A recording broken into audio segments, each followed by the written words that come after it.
Hello viewers, Bangla vision news চ্যানেলের পক্ষ থেকে আপনাদেরকে অনেক অনেক স্বাগত। ভিডিও শুরু করার আগে আপনাদের কাছে অনুরোধ করব, আপনারা চ্যানেলটিকে সাবস্ক্রাইব করবেন এবং পাশে থাকা বেল আইকনটি প্রেস করবেন, তাহলে পরবর্তী ভিডিও পেতে কোনো অসুবিধা হবে না।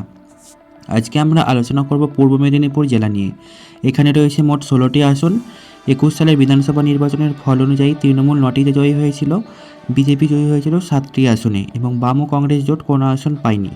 এখন আমরা দেখে নেব 2026 সালের কী হতে পারে পূর্ব মেদিনীপুর জেলার সবগুলি আসনে। প্রথম আসনে আমরা চলে যাব পূর্ব মেদিনীপুর জেলার। সেই আসনটি হচ্ছে তমলুক আসন। এখানে সম্ভাব্য জয়ী তৃণমূল কংগ্রেস, অর্থাৎ তৃণমূল কংগ্রেস তমলুক আসনে জয়লাভ করতে চলেছে। এর পরের আসনে আমরা চলে যাব পাঁশকুড়া পূর্ব। এখানেও একই ট্রেন্ড বজায় থাকছে, এখানেও তৃণমূল কংগ্রেসের এগিয়ে থাকার সম্ভাবনা অনেকটাই বেশি। এরপরে আমরা চলে যাব 3 নম্বর আসন। 3 নম্বর আসনটি হচ্ছে পাঁশকুড়া পশ্চিম। এখানেও সম্ভাব্য জয়ী তৃণমূল কংগ্রেস, অর্থাৎ তৃণমূল কংগ্রেস পাঁশকুড়া পশ্চিম আসনে জয়ী হওয়ার সম্ভাবনা অনেকটাই বেশি। এরপরে আমরা 4 নম্বর আসন চলে যাব ময়না আসন। এখানে কোনো পরিবর্তন হচ্ছে না, এখানে বিজেপি সম্ভাব্য জয়ী, অর্থাৎ আগের নির্বাচনের মতো এখানেও এই নির্বাচনেও বিজেপি এই আসনে জয়লাভ করতে পারে। এরপরের আসন নন্দকুমার। এখানে উলাটপুরাণ ঘটতে চলেছে, এখানে সম্ভাব্য জয়ী ভারতীয় জনতা পার্টি সমর্থিত প্রার্থী, অর্থাৎ বিজেপি নন্দকুমার আসনে জয়লাভ করতে চলেছে। এরপরের আসন 6 নম্বর আসনে আমরা চলে যাব মহিষাদল আসন। এখানে সম্ভাব্য জয়ী তৃণমূল কংগ্রেস, অর্থাৎ মহিষাদল আসনটি টিএমসির হাতেই থাকছে। এরপরের আসন 7 নম্বর আসনে আমরা চলে যাব হলদিয়া আসন। হলদিয়া আসনে সম্ভাব্য জয়ী বিজেপি। হলদিয়া অত্যন্ত একটি গুরুত্বপূর্ণ আসন, এখানে সম্ভাব্য জয়ী বিজেপি। এরপরে নন্দীগ্রাম আসন, একটি হট সিট, রাজ্য রাজনীতিতে অনেকটাই এটির গুরুত্ব আছে এবং নন্দীগ্রাম আসনে সম্ভাব্য জয়ী ভারতীয় জনতা পার্টি। এরপরে চণ্ডীপুর আসন।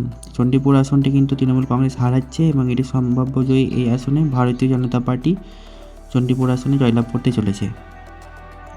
এরপরে আমরা চলে যাব 10 নম্বর আসন পটাশপুর আসন।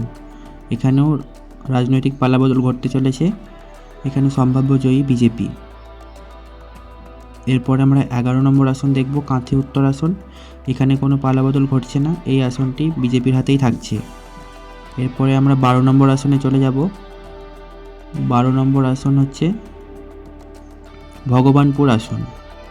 এইখানে বিজেপির এগিয়ে থাকার সম্ভাবনা অনেকটাই বেশি, অর্থাৎ সম্ভাব্য জয়ী বিজেপি। এরপরে আমরা 13 নম্বর আসনে চলে যাব খেজুরি আসন, অত্যন্ত একটি গুরুত্বপূর্ণ আসন, এই খেজুরি আসনে সম্ভাব্য জয়ী বিজেপি। এরপরে আমরা 14 নম্বর আসনে চলে যাব কাঁথি দক্ষিণ আসন। কাঁথি দক্ষিণ আসনেও সম্ভাব্য জয়ী বিজেপি, অর্থাৎ পূর্ব মেদিনীপুর জেলায় বিজেপির একটি ভালো রেজাল্ট হওয়ার সম্ভাবনা অনেকটাই বেশি। এরপরে আমরা চলে যাব 15 নম্বর আসন রামনগর আসন। এই রামনগর আসনে সম্ভাব্য জয়ী তৃণমূল কংগ্রেস, অর্থাৎ তৃণমূল কংগ্রেসের হাতে এই রামনগর আসনটি থাকছে। এরপরে আমরা 16 নম্বর আসন চলে যাব এগরা আসন। এগরা আসনেও সম্ভাব্য জয়ী তৃণমূল কংগ্রেস, অর্থাৎ 16টি আসনের সমীক্ষা আপনাদের সামনে তুলে ধরলাম। এখন আমরা দেখে নেব সংখ্যায় কে এগিয়ে কে পিছিয়ে। এখানে রয়েছে মোট 16টি আসন, তার মধ্যে তৃণমূল কংগ্রেস 6টিতে জয়ী হতে চলেছে, বিজেপি জয়ী হতে চলেছে 10টি আসনে এবং বাম এবং কংগ্রেস কোনো আসনে এই জেলা থেকে না পাওয়ার সম্ভাবনাই বেশি। অর্থাৎ তৃণমূল কংগ্রেসের অনেকটাই এই জেলায় আগের নির্বাচনের তুলনায় খারাপ হচ্ছে এবং বিজেপির অনেকটাই গেন হচ্ছে।